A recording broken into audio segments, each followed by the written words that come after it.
Серед беларускіх блогераў, які меркаваннямі наконт сітуацыі ў краіне па-аўтарску дзяліўся на сваім канале, Тимур Прахін. У Брэст прыехаў з Мінску. Спевак лічыць, што блогеры з актыўнай пазіцыяй павінны аб'яднацца. Яны не канкурэнты, а ў першую чаргу беларусы, якія выступаюць за агульную справу. В первые дни после этих протестов, когда включили интернет, получилось так, что вся информационная инициатива перешла в руки вот этих оппозиционеров, деструктивных сил, экстремистов. И просто стало понятно, что если сейчас что-то не сделать, если сейчас что-то не сказать, то можно страну потерять просто-напросто. Стало действительно страшно.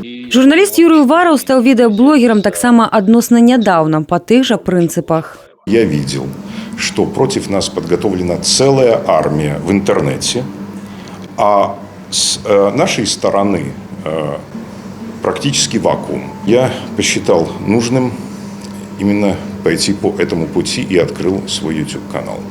Перспектыву ў аб'яднанні намаганняў інтэрнетчыкаў з агульным поглядам бачыць і блогер з Гродным, вядомы як Мишка Беларус, а ў жыцці Валентин Раильченко. Объединиться, чтобы можно было какие-то свои мнения озвучивать на более широкую аудиторию. Сабраць актывістаў інтэрнэт-прасторы мэта брэсцкага блогера Алексея Голікава ажыццявілася. Арганізатар сустрэчы змяніў звыклы інтэрактыў на жывую размову. Это мероприятие делается исключительно на энтузиазме.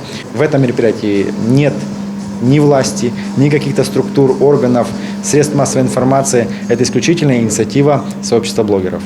Некаторыя здымаюць кліпы пра Беларусь, якой неабходны мір, іншыя звяртаюцца да аналітыкі. Хтосьці запісвае інтэрв'ю з вядомымі асобамі, кожная ў сваёй манеры.